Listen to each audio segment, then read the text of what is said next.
Olá, o Momento Espírita tem a honra de receber hoje Raul Teixeira.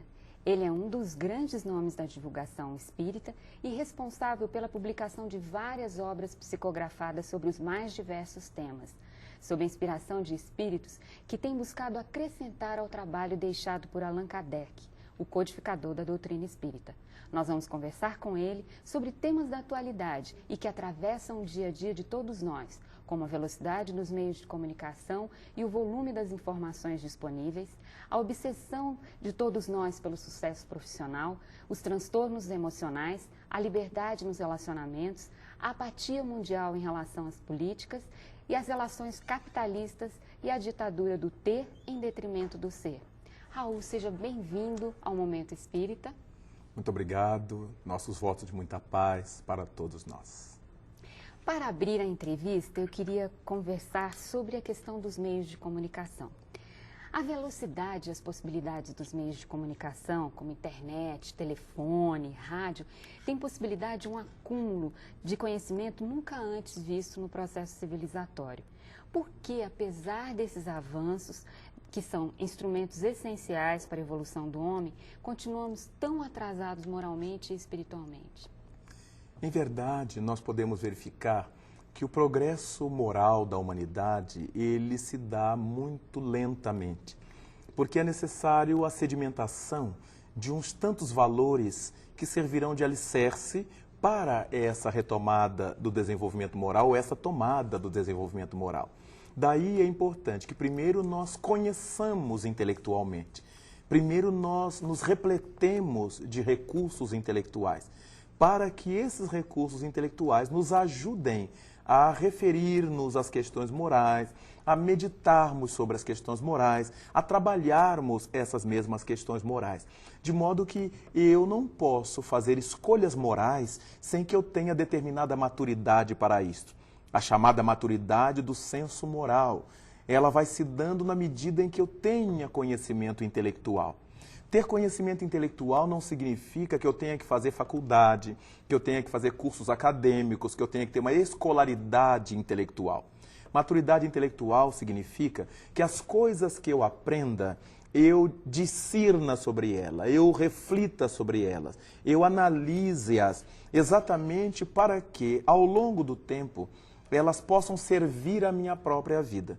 Todas as coisas que a gente aprende, todas as coisas que a gente conhece em nível intelectual, precisam ser transformadas em material de vida para nós. Senão, nos tornamos pessoas cultas, mas não pessoas sábias. As pessoas cultas são aquelas que têm muitas informações. As pessoas sábias são aquelas que convertem essas informações em utilidade para a vida. De maneira que, com todos os progressos tecnológicos, eletrônicos, que hoje marcam a nossa vida planetária, mas intimamente nós ainda nos achamos um tanto pigmeus, um tanto trogloditas, um tanto brutos na relação moral com o outro. Nos faltam esses elementos da sensibilidade, que só o tempo, a boa vontade, os esforços na relação poderão nos ajudar a conquistar. Daí é importante que nós procuremos meditar que quando o Criador da vida nos permite ter todos esses implementos que facilitam nossa vida material, nossas comunicações no mundo, não deve ser por acaso. Quando nós lemos lá no Livro dos Espíritos, a primeira obra da doutrina espírita publicada por Allan Kardec em 1857, há uma questão em que Allan Kardec pergunta aos imortais sobre o progresso da sociedade. Pergunta se a lei de sociedade é uma lei divina. E os espíritos respondem-lhe que, sem dúvida, essa convivência em sociedade faz parte da lei divina e que não foi por acaso que Deus nos permitiu a fala, o diálogo, a conversa, o dom de falar. Ora, quando nós temos internet, é para facilitar as nossas falas. Quando nós temos o fax, o telefone, é para facilitar as nossas comunicações, a nossa fala. Quando nós temos a televisão, o rádio, tudo isso é para facilitar a nossa comunicação, a nossa fala. Então, se a divindade permite que nós alcancemos progressos tecnológicos para todos esses elementos serem conquistados, é porque eles são importantes para a nossa vida como um todo. Utilizemos tudo isto para fazer a vida melhor, para fazer a nossa vida mais feliz. E para que eu faça a minha vida mais feliz, eu preciso trabalhar para que as vidas ao meu redor também estejam e sejam mais felizes. Bom, o modelo de sociedade hoje, Raul, e as metas de vida que a gente se impõe dentro deste modelo, tem aumentado o volume das nossas responsabilidades e das nossas obrigações cotidianas, né? Isso comparado com 50 anos atrás, onde homens e mulheres não tinham as mesmas atribuições que hoje, nem o número de atribuições que hoje nós temos. Esse panorama tem roubado das pessoas o contato consigo mesmo. Que prejuízo você veria nisso para o processo evolutivo do ser humano? Nós verificamos que todas as vezes que nós deixamos de ter tempo para nós próprios, o tempo que usamos para as outras coisas não é bem aproveitado. Porque todas as vezes que eu tenho tempo para mim, eu me conheço, eu me avalio, eu me melhoro, eu me modifico, eu me reajusto diante das coisas, e a tendência de quem se reajusta é o aprimoramento de si mesmo. Se eu não tenho esse cuidado de dedicar um tempo para mim, obviamente, eu vou ficar uma pessoa estressada, angustiada, atormentada, o que se refletirá na minha relação social, na minha relação com os outros, no meu emprego, na minha família, na minha vida social, de maneira geral.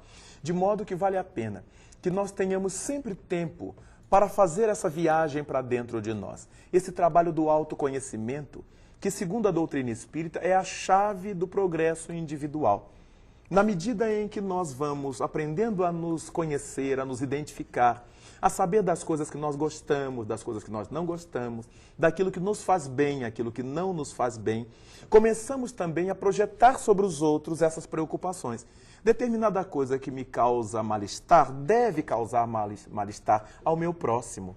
Alguma coisa que me faz contente, possivelmente faça contente ao meu semelhante. Alguma coisa que me angustie deve levar angústia ao meu semelhante. E aí eu vou começando a amar o próximo como eu me amo a mim mesmo, como eu gosto de mim. A preocupação que eu tenho para comigo, para que eu não me aborreça, para que eu não me entristeça, para que eu não me infelicite, eu começarei a ter com relação ao meu semelhante, ao meu próximo.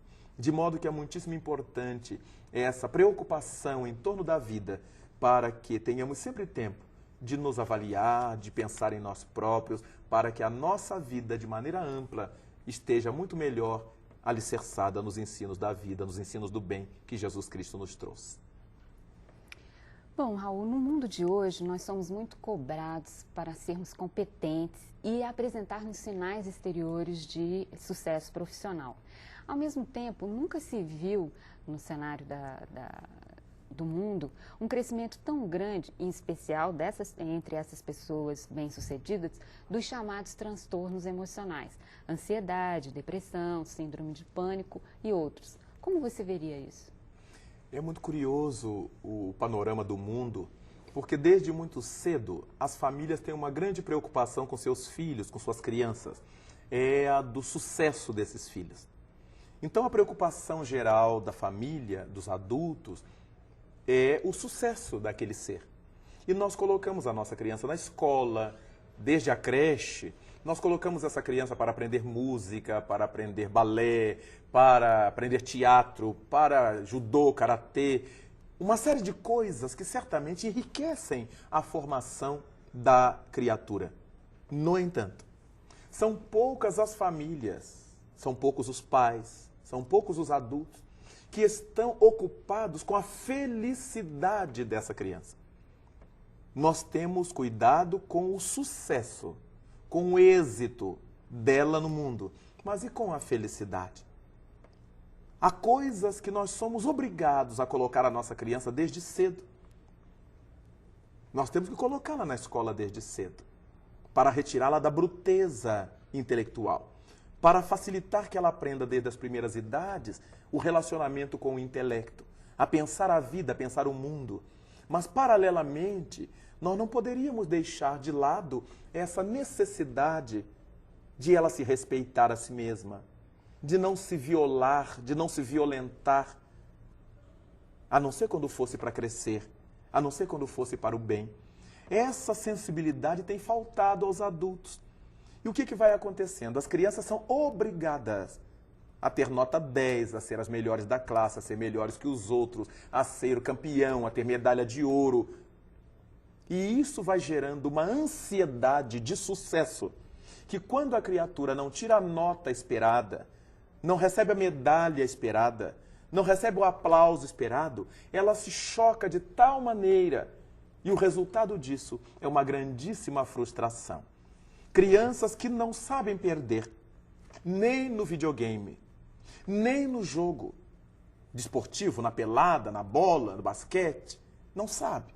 Então, se elas perdem, é uma semana de depressão. Choram desesperadamente, porque não estão vendo naquele esporte um esporte. Passa a ser uma razão de vida. Então, nós vamos verificando que tudo isso vai num crescendo, até que chega na pessoa adulta, inábil para sofrer insucessos, para sofrer reveses na vida.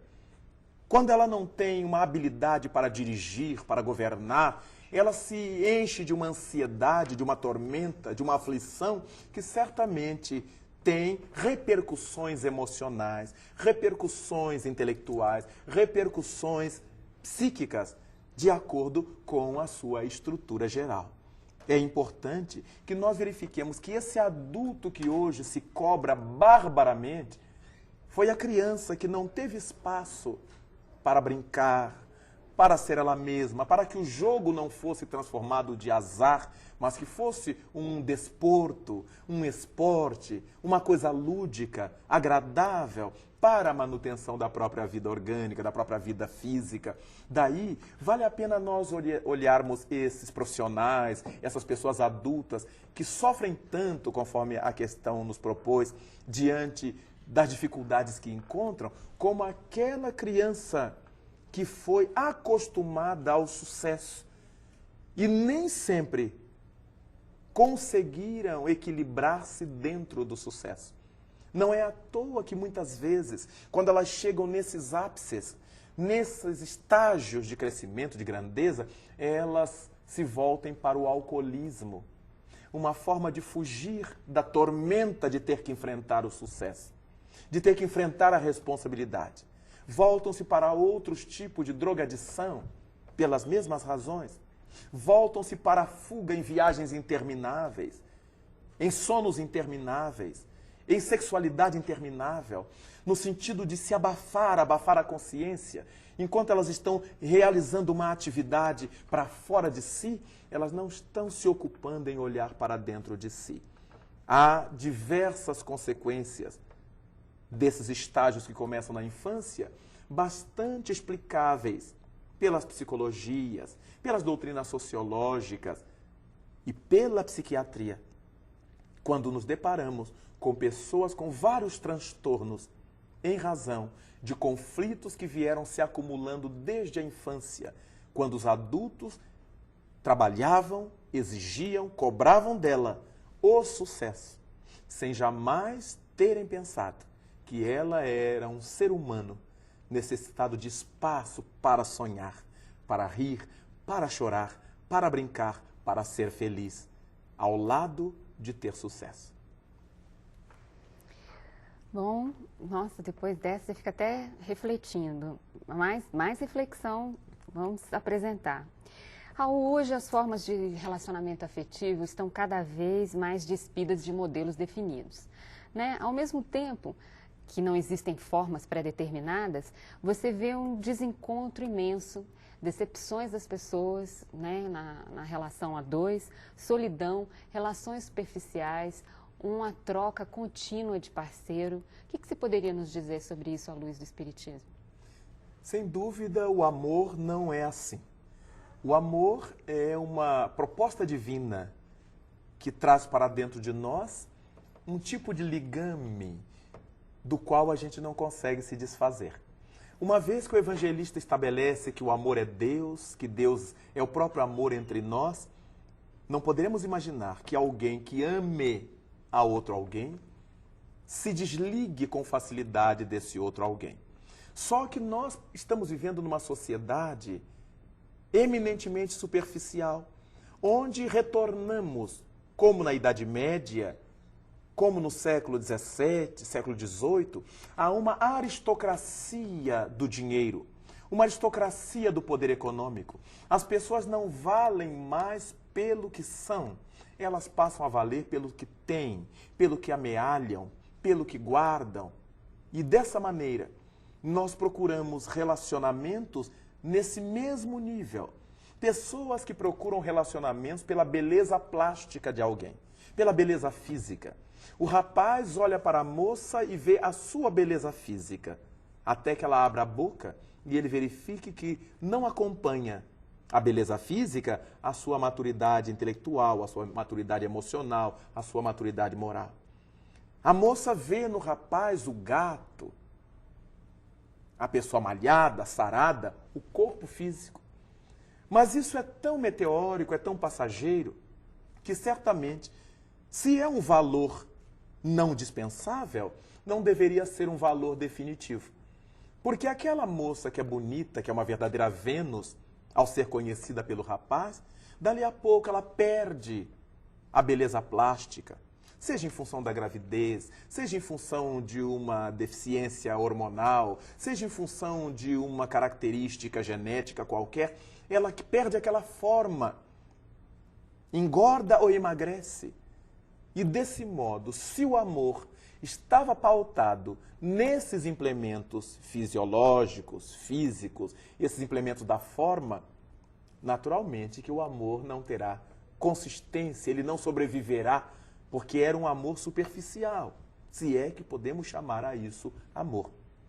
Se de repente o meu bem-querer por alguém ou de alguém por mim está calcado na minha posição social, na hora que eu perco essa posição social, desmoronou a base daquele sentimento.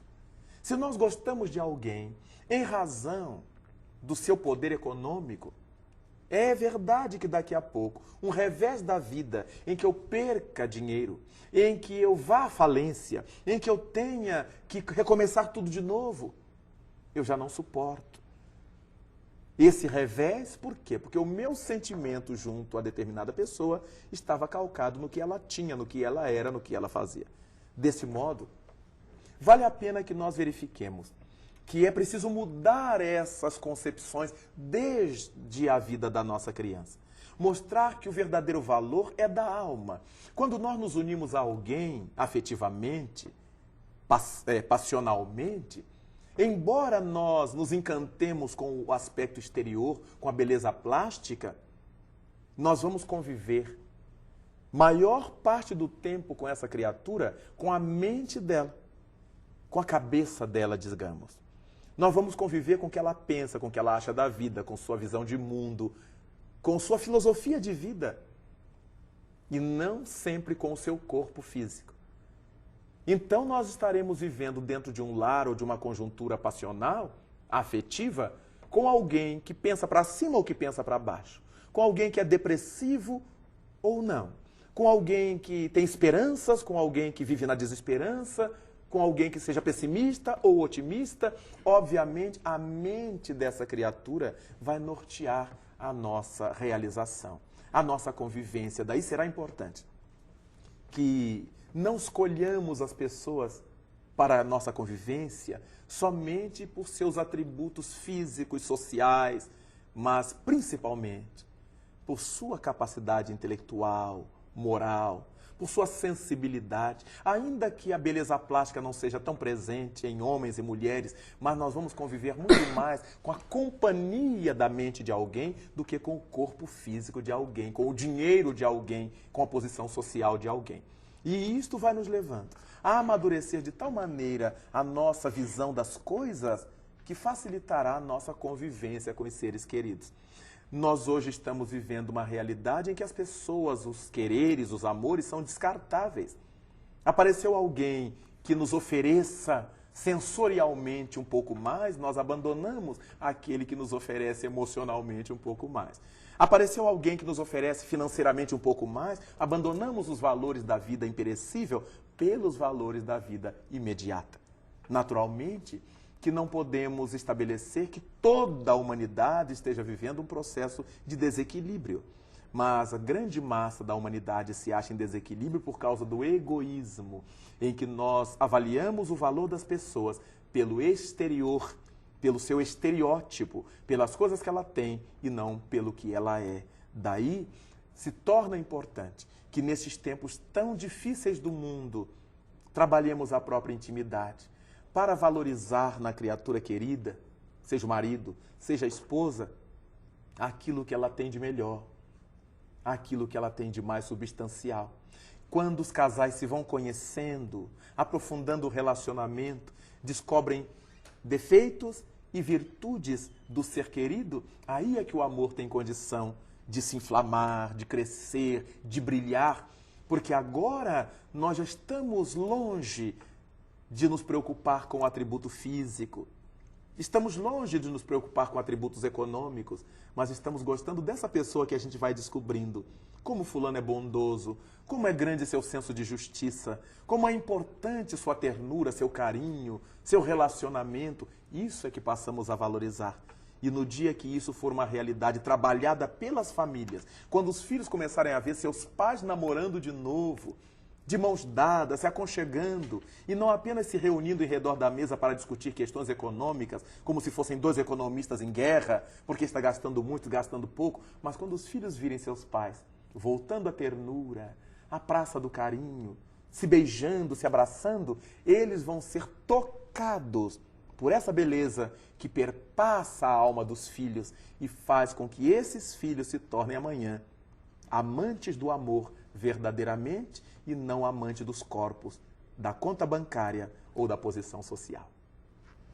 Raul, você adiantou uma das minhas próximas perguntas. Que lastimável. Não, de jeito nenhum, de jeito nenhum. Só que eu traria mais elementos para a reflexão que você já vinha desenvolvendo. Sob a inspiração do modelo capitalista em que a gente vive hoje, esse modelo pauta a gente muito mais pelo ter do que pelo ser. Né? O ser está cada vez mais longe dos debates da gente na vida social, nas relações e até mesmo, como você estava dizendo, na educação das crianças na escola. Eu te pergunto, a solução para a revalorização do ser é a religiosidade? Sem dúvida que é a religiosidade, mas não é a religiosidade templária. Não confundamos religiosidade com religiosismo. Nós podemos dizer, aclarando esses termos, que o religiosismo é essa proposta do exterior das crenças. A gente vai ao templo, vai ao centro, a gente se benze na frente dos outros, a gente se ajoelha, a gente faz a mise-en-scène, a gente canta, a gente ora em voz alta, a gente faz a procissão, a gente faz... Todas essas coisas fazem parte de um rito social da crença exteriorizada. Mas nem sempre, quando nós estamos fazendo essas coisas, a gente está sentindo essas coisas. O sentir essas coisas é um trabalho da religiosidade. E nós encontramos muita gente que tem religiosidade, mas não tem religião institucional. São criaturas que se dizem até ateias, mas elas vivem com tal dignidade, com tal beleza, com tal respeito pela vida, pelo environment, pelo social, pelo meio ambiente, que muitos religiosos não vivem, que muitos religiosos não têm essa mesma sensibilidade. Então, o que nos distingue não é o culto exterior ao qual estejamos vinculados. Seja qual for a nossa religião institucional, seja qual for a nossa igreja, o nosso templo, o nosso centro espírita, o nosso terreiro, nada disto é fundamental. Isto configura a nossa convivência social dentro da crença. Encontrarmos-nos com os nossos irmãos, com os nossos confrades, com os nossos amigos, realizar junto com eles aquelas cerimônias de praxe. Mas o fundamental para as famílias é desenvolver na sua relação doméstica esse espírito de respeito recíproco, de respeito à vida com tudo que ela tem, respeito aos animais, respeito aos vegetais, respeito às nossas fontes d'água, aos nossos mananciais, respeito ao ar que respiramos. Olha, se nós moramos nessa casa planetária e se queremos ser felizes aqui, como é que eu vou querer uma casa planetária asfixiante? Como é que eu vou me nutrir de uma água ensaboada, uma água cheia de detritos, de coliformes fecais? Como é que eu vou poluir minhas nascentes? Se eu quero viver nessa casa monumental, maravilhosa que é a Terra, como é que eu vou querer viver sem oxigênio? E aí eu não posso destruir as árvores, as florestas, como vem sendo uma praxe em várias partes do mundo e no nosso país, infelizmente. Por isto, quando a gente amadurece enquanto ser, vai valorizando as coisas ao nosso redor. Da mesma maneira que nós poderemos chegar numa favela, numa vila pobre, e encontrar as famílias vivendo num barraco, num casebre, muito pobre, de chão batido, mas limpo. As donas de casa recortam jornal para colocar na sua prateleira. Abrem latas de azeite e pregam na parede de madeira para colocar as plantas, as flores bonitas, mostrando que ela está ali por uma contingência da vida econômica, mas tem sensibilidade. Daí encontramos outro barraco ao lado, em que o chão é um lamaçal. As coisas estão sujas, não há nenhum sinal de beleza exterior, indicando que essa criatura não tem a mesma maturidade interior que a outra, embora ambas vivam na mesma favela, no mesmo gueto, na mesma vila pobre. Daí verificamos que é importante que esse ser seja bem trabalhado. Primeiro pelas famílias, porque a criança não tem noção disto. E a partir do momento em que a família incrementa essa vivência do ser, embora